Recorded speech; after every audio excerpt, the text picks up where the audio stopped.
We'll fire anyone who can't meet their quotas, the young section chief said, eager to scold me. I couldn't meet my sales quota this month, so I bowed my head and said, I understand, I'll resign. I was pushed to my limit mentally and physically, so I decided to leave the company. Oh, you're really quitting? It'll be tough for an old man like you to lose your job, the section chief mocked me. The day after I left, I got a call from a former team member on my phone. What's going on? I asked. It's bad, please come back, Mr. Watson, they said. Ever since I left, our clients had been calling nonstop, upset about my departure. Eventually, even the section chief had to bow and apologize to me. My name is Benjamin Watson. I lost my father to illness when I was a child. I'm sorry for always making you feel lonely, I told my mom. It's okay, she said. She raised me all by herself with no relatives nearby, working hard from morning until night. I wanted to help her, so I decided to start working as soon as I finished high school. I'm sorry I've caused you so much trouble, I told my mom. It's okay, just leave it to me, she replied, but finding a job was difficult. I was rejected from several places and was unemployed for a month. Finally, one insurance company gave me a chance for a sales job. I was nervous, because I knew the job would be tough with strict quotas, but I wanted to help my mom, so I went to the interview, determined to get the job. Whether they liked my enthusiasm or just needed staff, they hired me on the spot. 35 years later, I'm still working as a salesperson handling corporate clients. My monthly sales barely meet the quota, and I'm not on track for promotion, but my dedication has earned me the trust of my clients. Can I ask you about insurance? A client would say. Of course. Can I visit you this afternoon? I'd reply. Even on my days off, if someone called, I'd go to them to help ease their concerns.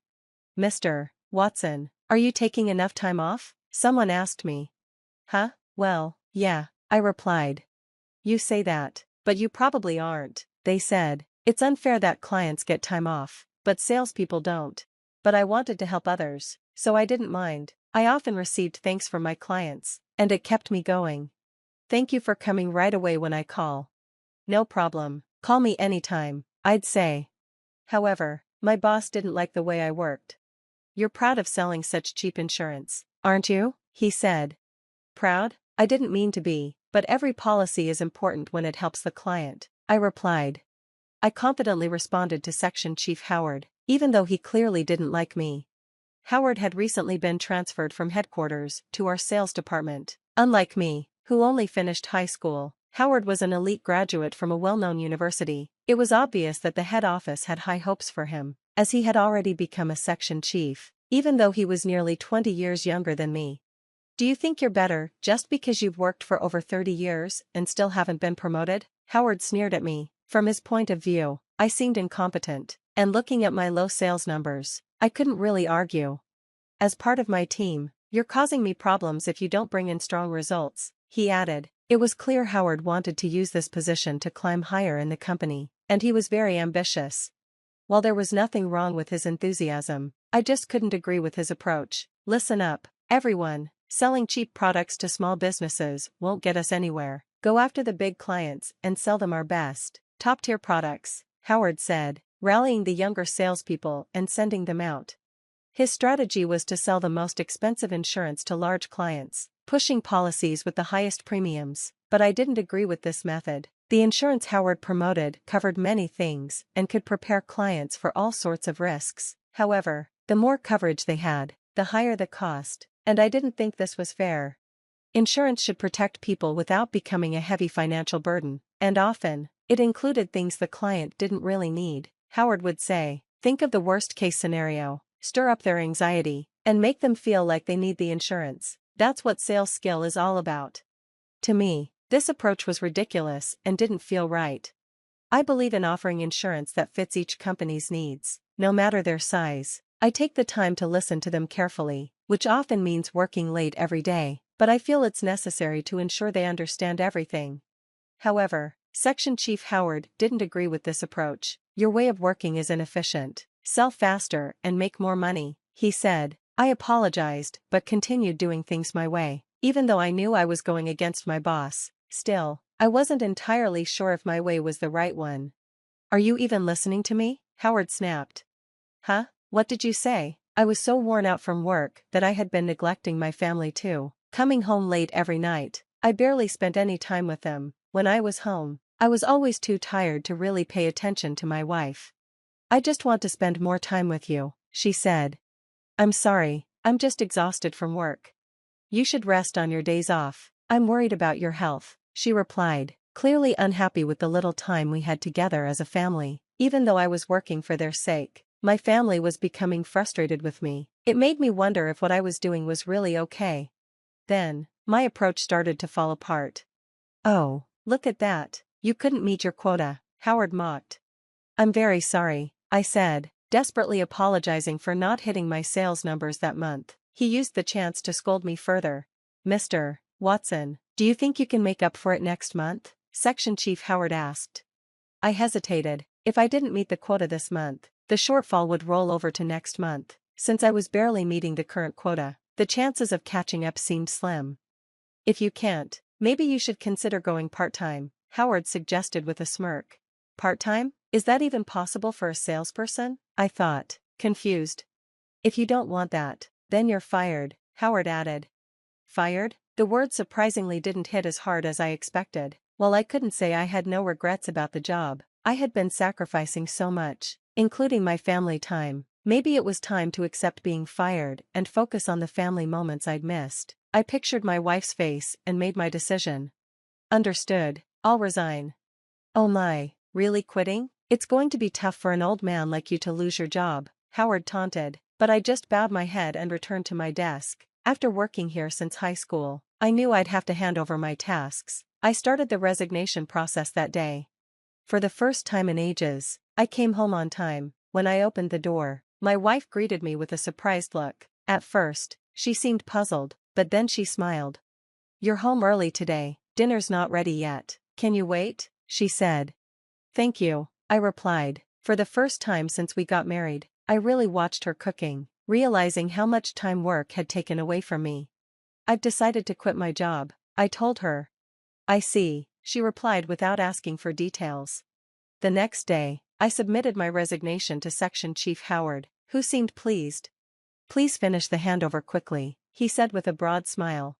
I cleaned up my desk and explained my duties to the person taking over. Until I officially left, I visited clients with my replacement. Mr. Watson, you're quitting? Many clients asked, trying to persuade me to stay.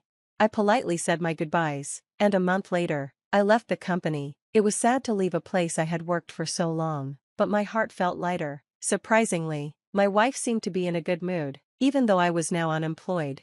You're not worried that I don't have a job anymore? I asked. Not at all. I was more worried that you were working too hard and might collapse one day, she replied. My wife had always been concerned about me because of how much I worked. You've worked so hard for so long. It's okay to take a break now, she added. Thanks for always worrying about me. How about we take a trip? We've got plenty of time now, I suggested. That sounds wonderful. Let's go to a hot spring and relax from all those years of stress, she said, excited. The next day, we set off for a hot spring trip. While I was enjoying the time with my wife, I got a call from a former team member. What's going on? I asked.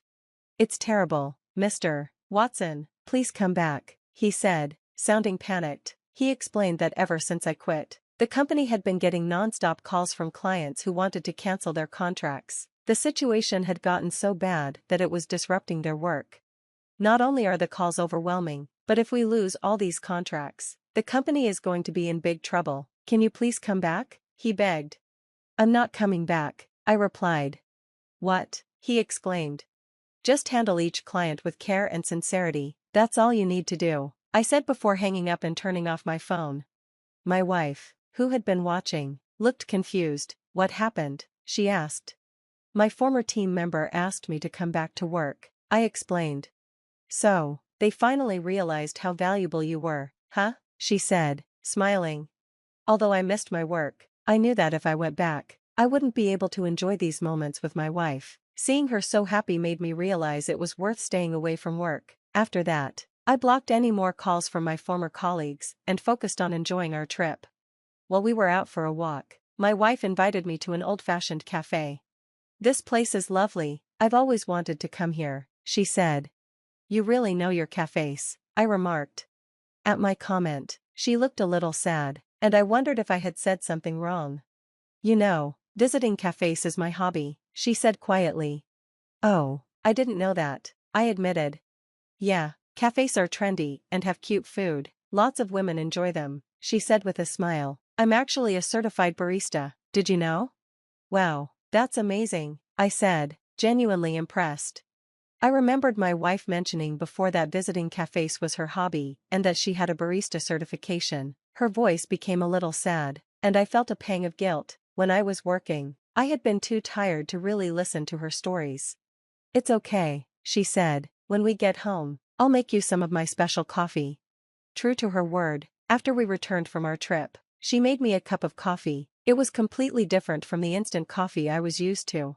This is delicious, I can't believe I get to drink this at home, I said, amazed. I'll make it for you anytime, she smiled.